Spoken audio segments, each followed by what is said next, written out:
So of course, I'm sure we're all familiar with Dossier at this point.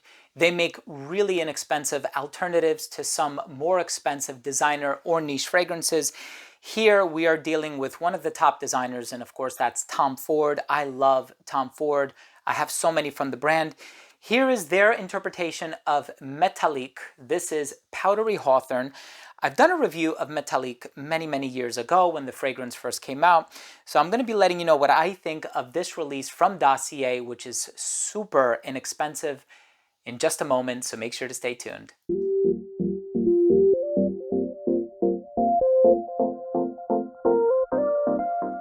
Before I begin today's episode and I give you my thoughts on Powdery Hawthorne by Dossier, which is their interpretation of Metallique by Tom Ford, I want to start the video off first by saying that if you're a fan of fragrance-related content, hit the subscribe button, hit the bell icon, and of course give this video a thumbs up for the YouTube algorithm.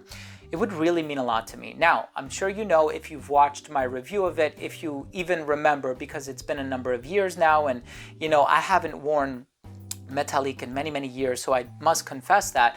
But it is a fragrance that I thoroughly enjoyed. I found it to be perfectly unisex, really cool presentation with the silver and the gold accents. And of course, it's really heavy on the note of vanilla. So it's a vanilla-based fragrance, but of course, Dossier named their version Powdery Hawthorne. And of course, Hawthorne is an ingredient that is found in Metallique, and of course it's this sort of floral herbal ingredient. But as far as the note breakdown is concerned, and I always love this about Dossier, they include these cards in their products so that it's basically a cheat sheet, or it just tells you everything you need to know for transparency's sake. They don't just say this is eau de toilette or this is eau de parfum or this is whatever. They will tell you the actual concentration of aromatic compounds, which in this case is 18%. So that's very close to an eau de parfum. Always appreciate that transparency. In the top, we have aldehydes, neroli, and orange blossom, so a little bit of freshness, a little citrusy touch. In the middle, you have hawthorn heliotrope flower, which can sometimes smell like almond. Most of the time, it smells like almond. And then in the base, you have vanilla, ambrette, and Peru balsam. So a little resinous, a little musky. It has a lot of quirky tonalities going on about it. I'm going to tell you how close I think it is to the original Metallique, but let's go ahead and start things off with a quick look at the presentation first.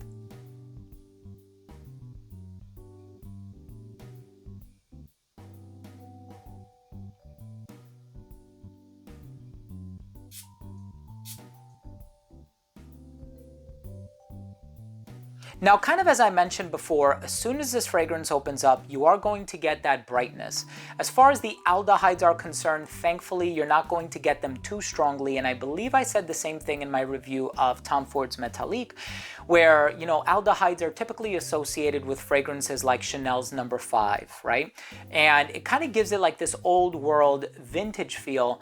And of course, with a fragrance that is trying to speak to modernity, you want to avoid that to a large extent, just because you don't want to give somebody the impression that, this is built for an older demographic, or maybe you are, at the end of the day, it's all a matter of personal preference. I personally enjoy a lot of aldehydic fragrances, especially aldehyde C18, I think, which smells like coconut, but that's neither here nor there. We're dealing with vanilla here, vanilla, heliotrope, and hawthorn. It's not as powdery as the name suggests, so don't be turned off by that. It's not going to be a powder bomb, so to speak, but you are going to get that touch of nuttiness on account of the heliotrope. The vanilla is really the strongest ingredient in here, but it does have this gentle, quirky, floral personality that I really appreciate. So it's sensual, it's great for a date, it has enough sustenance and longevity that you can wear it in the cold weather, and you don't need to do a whole lot of sprays. I think some people will opt for more than fewer sprays just because it is so inexpensive. So they might say to themselves, you know what, why do 4 or 5 sprays? I'm going to do 8, 9, or 10. And of course, you can afford to do that with Dossier products. They're not all the same price, but this one happens to be on the very inexpensive side of things. At the end of the day, the question, or the overarching question is, does this smell similar to Metallique by Tom Ford? And the answer is an incontrovertible yes. It does smell like Metallique. How is this possible? Dossier uses a process called reverse engineering, and there are 2 different processes by which this happens: gas chromatography and mass spectrometry. You need very sophisticated equipment and machinery.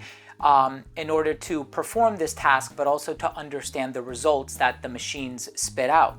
And of course, as long as you have access to the raw materials, and most people do, especially if you're dealing with premier factories around the world who are eager to make money by selling you said materials, then of course you can recreate the fragrance. So it basically spits out this olfactory blueprint, and that's exactly what Dossier does. And they cut out the middleman and they sell directly to consumer because you're buying it from their website, and they're making money and you're getting a near identical product. So here's the thing, there are some what are called captive ingredients on the market, which means that they're only to be used by a particular brand, right? So they have licensing agreements, and so I don't know if Metallique has any captive ingredients. But I'm telling you, you would need to do a side-by-side juxtaposition of the lab analyses in order to determine if they are identical or not.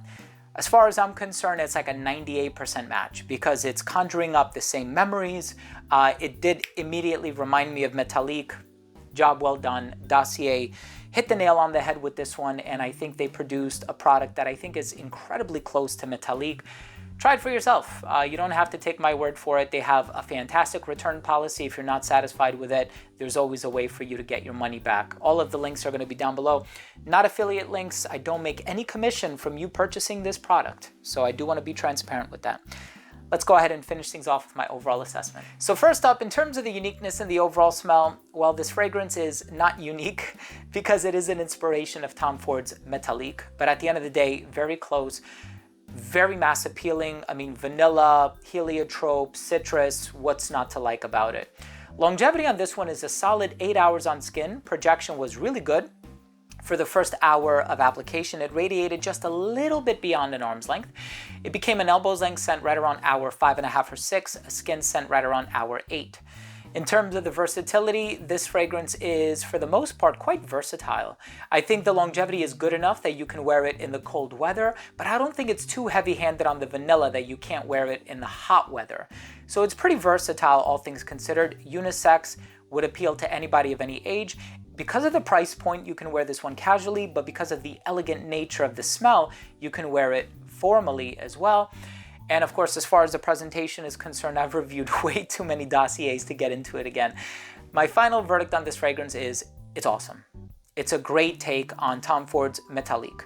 Now here's the thing, Metallique is not one of my favorite fragrances. I prefaced this entire review by saying that I haven't worn it in such a long time, and that's because when we're dealing with Tom Ford, I would much rather wear, depending on the season, Costa Azzurra or Tuscan leather or ombre leather, Tobacco Vanille, Noir de Noir, Oud Wood, the list goes on and on. But this fragrance is great, and it's all a matter of personal preference. Fragrance is very subjective.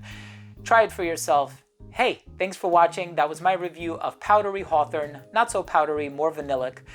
But I hope you have a chance to try it. If you enjoyed today's review, hit the subscribe button, hit the bell, and give this video a thumbs up as well for the YouTube algorithm. Thank you again for watching. I love you all, and we'll see you tomorrow with a new episode. Bye.